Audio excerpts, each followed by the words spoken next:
Well, thank you, everyone, in giving me this opportunity to talk with you today. Um, Deidre, just before me, did give some information about the Measuring Communities initiative, which I'm here to talk about. So let's go ahead and get started.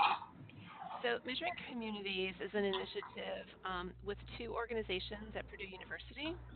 One is the Military Family Research Institute, which I am a part of, as well as the Purdue Center for Regional Development. And you can see just a little bit about our organizations here on this slide.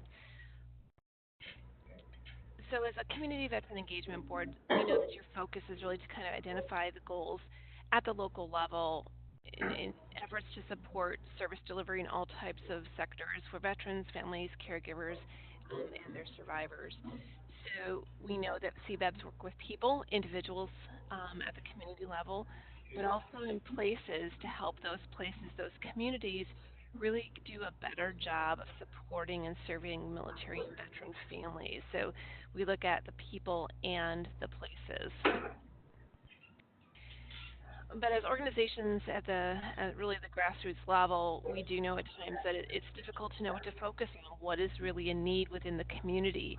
A lot of times, when you have community mobilization efforts and CVEBs, you have very passionate people about veteran issues, but sometimes there can be competing interests.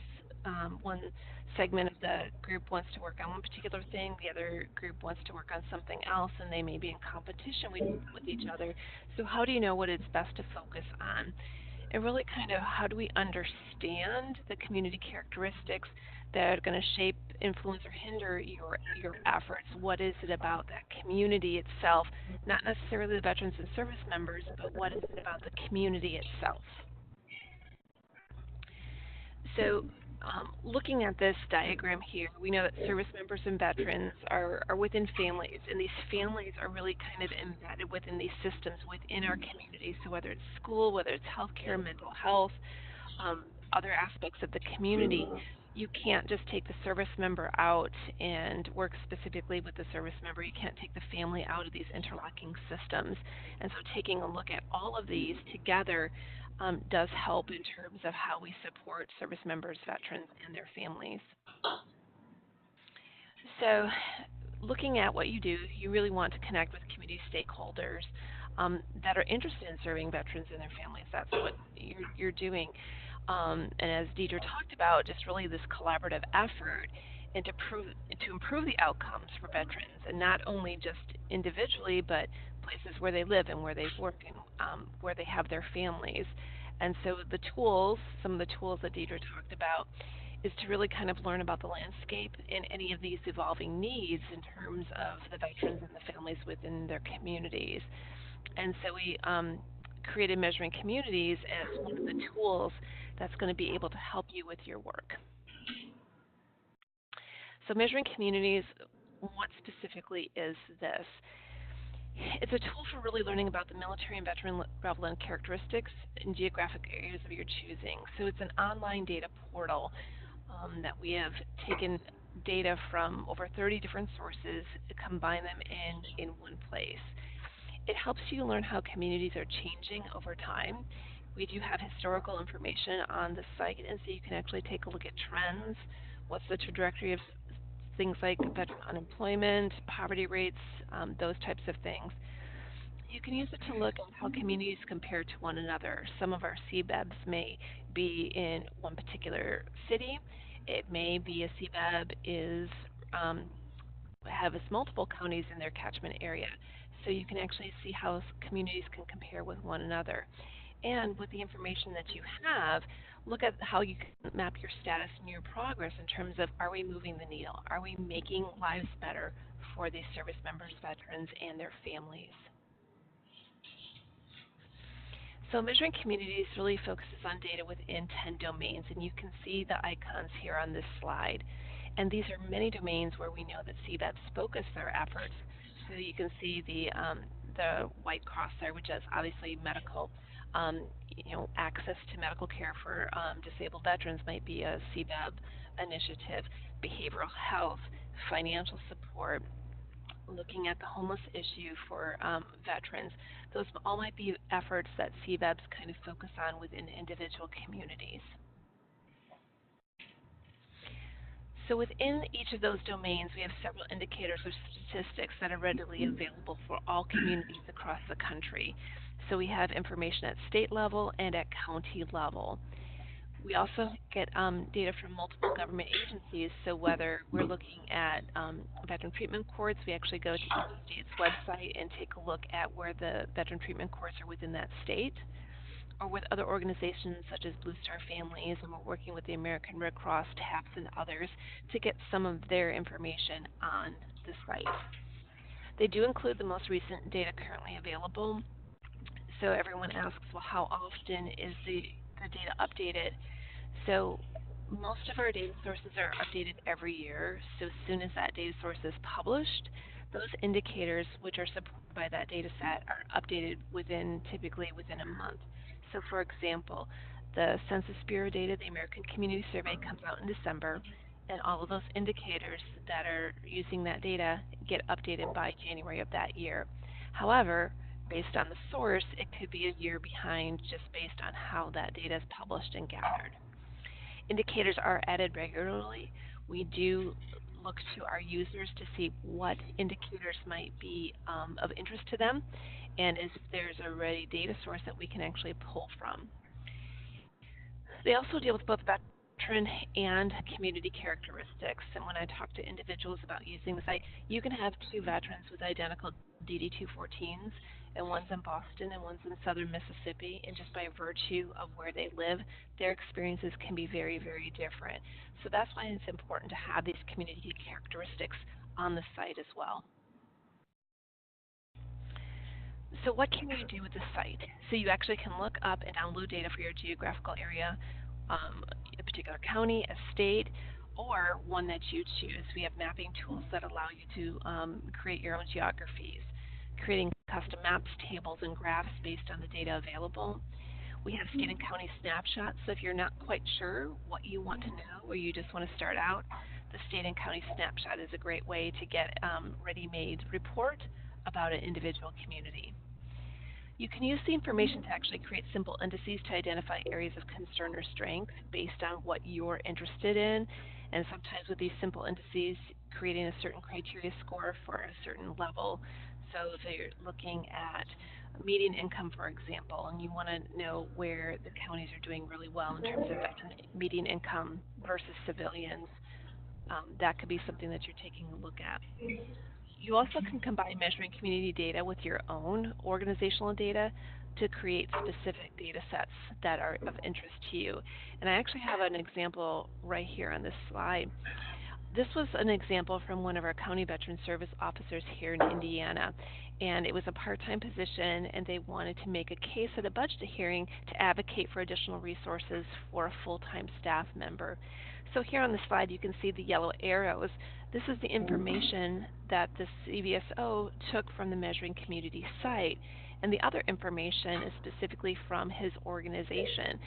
So this is just one example about how you can actually combine information from multiple places to create something specific to suit your needs. So how can you apply the information? You can use it to identify gaps in support that are actionable at this local level. We have organizations that kind of use this to build and adjust their services to kind of meet the needs of the customers, or where they want to either initiate services or to fine-tune them. You can use it to kind of measure how your state or county is doing as compared to state or national averages. How are we doing in terms of the state averages? Our communities, our county, better or worse than the state average? And that may help identify places where you want to pay attention to. This fourth bullet here, just in terms of using civilian data to compare how veterans or service members are doing as relative to their civilian counterparts, this is really kind of an important one, because sometimes if we look at veteran data just in isolation, we don't get a really good idea about how they're doing in terms of their civilian counterparts. So one data source may say veterans at this particular thing, unemployment, for example, is 10%. That would be really bad if the civilian unemployment rate is 4%. Veterans are not doing as well. But if you take a look at civilian unemployment rate and it's 20% as compared to veteran 10%, then the veterans within that community are doing better than the civilian counterparts. So this really kind of puts it into context for you. Lastly, you can drill down further to kind of get a detailed picture of any domain, indicator, veteran demographics. We have over 50 indicators, so you can really drill down and get detailed pictures. So when you actually go to the measuringcommunities.org page, and the URL is right at the top, at the upper right-hand corner, there's this login. And so on this slide, you already have a login for CVEBs. This can be used by any group within your CVEB. So NAMYVA17. So this is your login.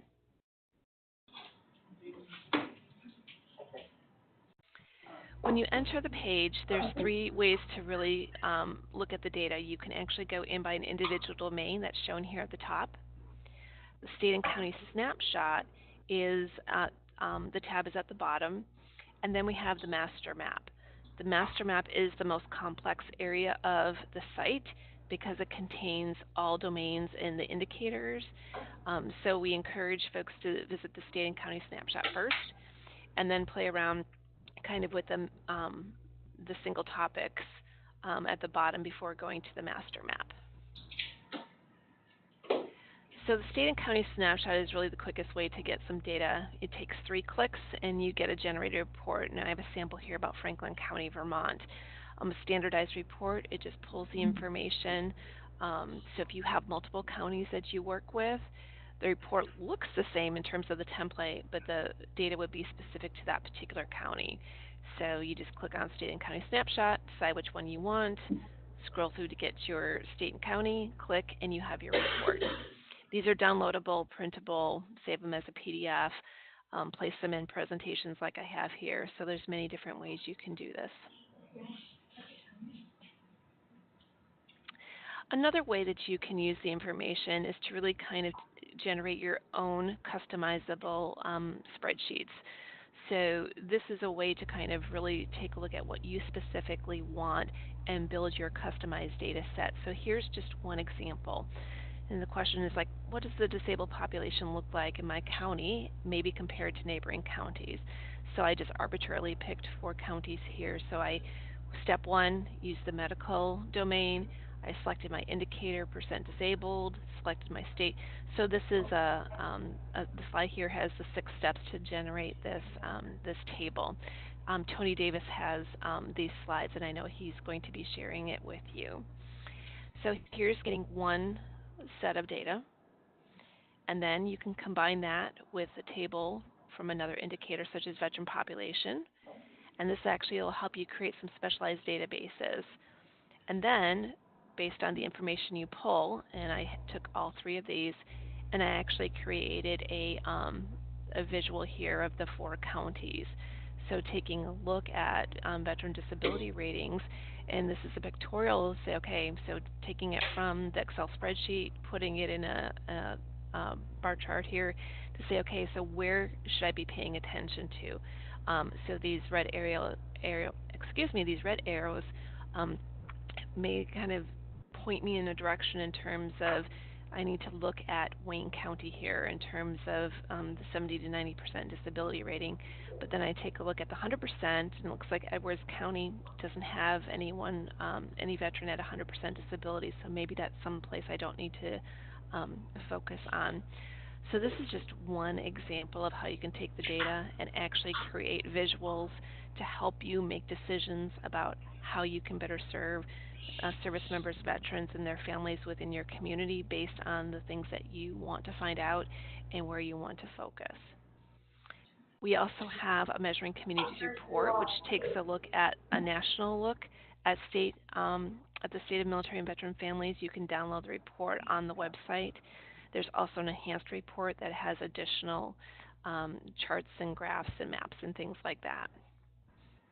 So with that, I'm going to open it up to some questions.